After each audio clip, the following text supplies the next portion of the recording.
Hi everyone, welcome to another video for research design and analysis. In today's video, we're going to be talking about the analysis of variance tables and specifically the calculation of the F-statistic that we've shown in previous videos, but up until now we haven't really gotten into a lot of detail about precisely how it is calculated. All right, so as you can recall from the previous videos, we were looking at this situation where we had a hypothetical experiment where children were randomly assigned to conditions where they either received sort of negative reinforcement or feedback about failures, a no feedback condition, or a positive reinforcement condition where they were given feedback about their successful attempts on these different tasks. And then our dependent variable was the number of different tasks that the children attempted under these different conditions. And we said that, we generally can see qualitatively, whether looking at it as histograms or box plots, there's this general trend for the number of attempts to increase as we go from negative to positive reinforcement. However, when we actually looked at this analytically using a regression, what we found was that the omnibus test for the regression was not statistically significant. So by including two codes, whether they were contrast codes or treatment codes, to effectively code the mean differences between these groups, we said that, okay, using those 2 degrees of freedom for the two different codes, we got an F statistic of 3.41, which had a p-value of 0.052. So assuming that alpha had been set to 0.05, this would not be a statistically significant reduction in the error, leading us to fail to reject the null hypothesis in this situation. So the key thing then is understanding where this F statistic comes from, right, and how we can calculate a p-value for it. So as we've said before, it's really important to know the distributions that you're working with. And if we have a mathematical formulation for a distribution, then that allows us to calculate the probability of observing a statistic in a given scenario. So we've done this with the Z distribution, we've done this with the T distribution, and now we're going to do this with the F distribution. So conceptually, the F distribution is a lot like the T distribution or the Z distribution. What we're going to do is we're going to get an F that we observe in our sample, and then we're going to calculate the probability of observing an F that big or bigger, assuming that the null hypothesis was true. So in order for us to then make these kinds of statements, it's important to understand where this F distribution is coming from. And unlike the T distribution of sample means or sample slopes, the F distribution is based off of the variance or the reduction in the sum of squared errors. So there are kind of two equivalent ways that we can look at this. We can calculate the F distribution using a straight sum of squared errors calculation, where we just look at the sum of squared errors explained by the regression relative to the sum of squared errors that are left over in the residuals. Or we can actually do this calculation based on the R squared. And these calculations are equivalent because, as you might remember, the R squared is really just the sum of squared errors explained by the regression divided by the sum of squared errors total. So although the two formulas for the calculation of the F statistic look a little bit different, fundamentally, they're the same, and they both relate to the amount of variance that we've explained, and we want to say, okay, assuming the null hypothesis is true, which is to say, assuming that the true explained variance is 0 and there is no relationship between x and y, how much would we expect the sum of squared errors to go down from sample to sample? Because then, even if there's no real relationship between two variables, we would expect from one sample to the next, we'd see some variance getting explained just by chance. So in order to do this calculation, again, we'll have to make some assumption under the null hypothesis. So we're going to be assuming that the true R squared or that the true relationship is 0. And then we can get a distribution of F statistics assuming the null is true.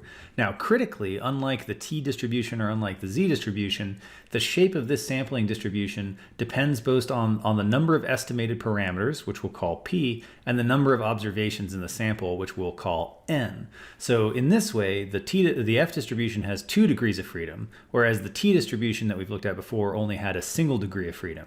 Remember, the T distribution changed with the size of the sample. The F distribution changes not only with the size of the sample, but the number of parameters that we're estimating in the calculation of that F statistic.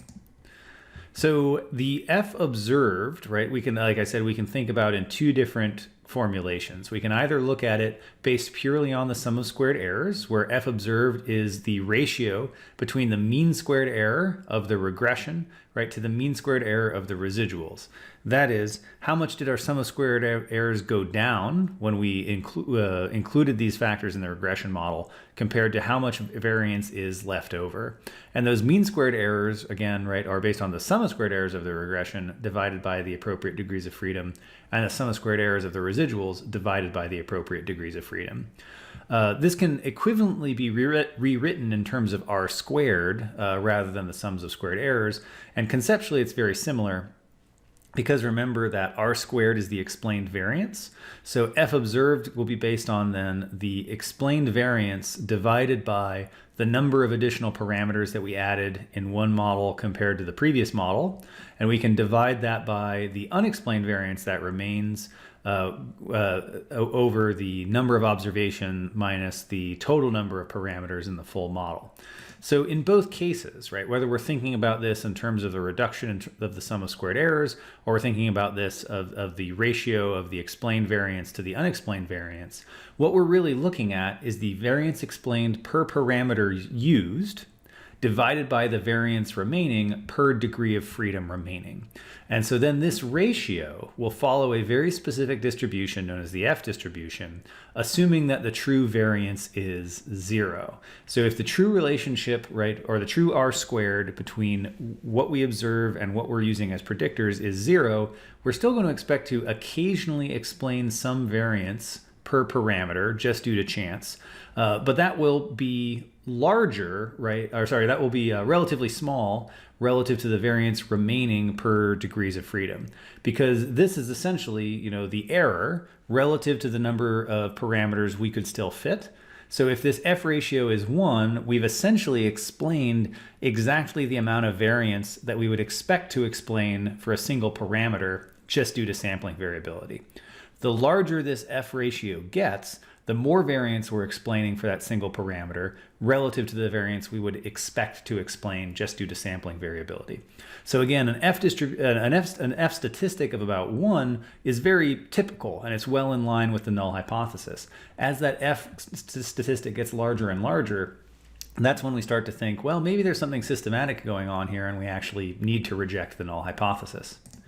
So for our particular example, right, we can actually calculate the F observed value, and then we can compare that F observed to the distribution under the null hypothesis that has the same degrees of freedom. So our goal is going to be to calculate the F observed based on this regression model, where we're predicting, you know, is the mean of the failure group different from the no feedback group, different from the success group.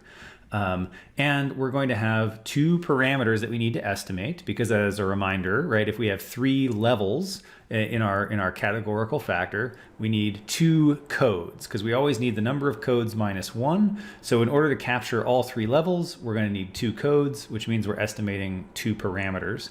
And our original n in these data were 24, which is the number of observations that we have. So the degrees of freedom for the numerator, or df1, is equal to 2, because that's the number of parameters that we're estimating in order to capture the effect of condition. And degrees of freedom 2 are going to be equal to n minus the total number of parameters in the model.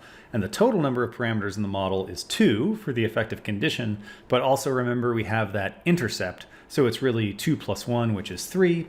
24 minus 3 is 21. So our final degrees of freedom for this F statistic are 2 and 21 degrees of freedom.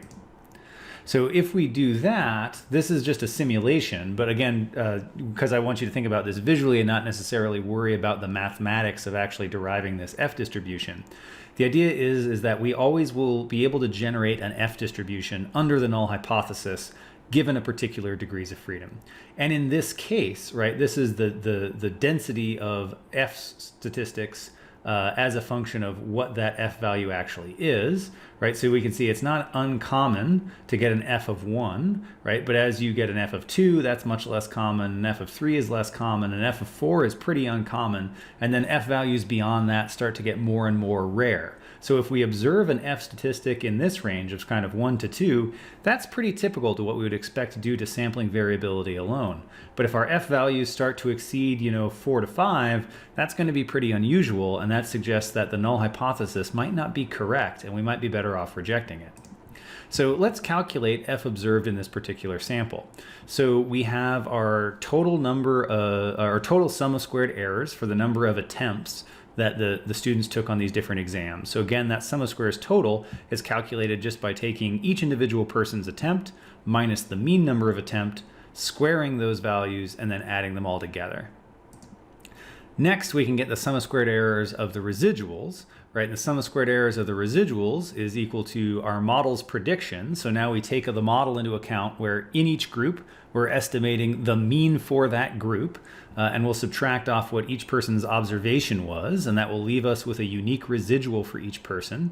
We'll square those residuals and then add them together.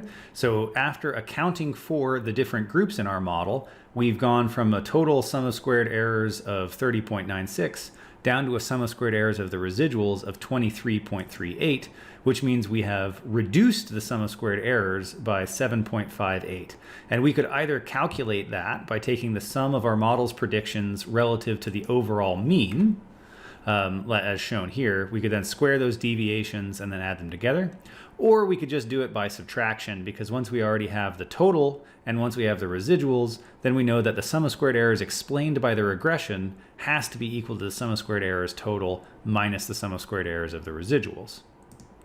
Next, we can fill in the degrees of freedom in our analysis of variance table. So the numerator degrees of freedom, which is to say the degrees of freedom for the variance explained by the regression, is equal to the number of parameters that we're estimating. And in this case, right, when we have a single variable, that's k minus 1, where k is equal to the number of levels of the variable. So we have 2 degrees of freedom for the 2 contrast codes we need to represent all 3 levels of our categorical factor.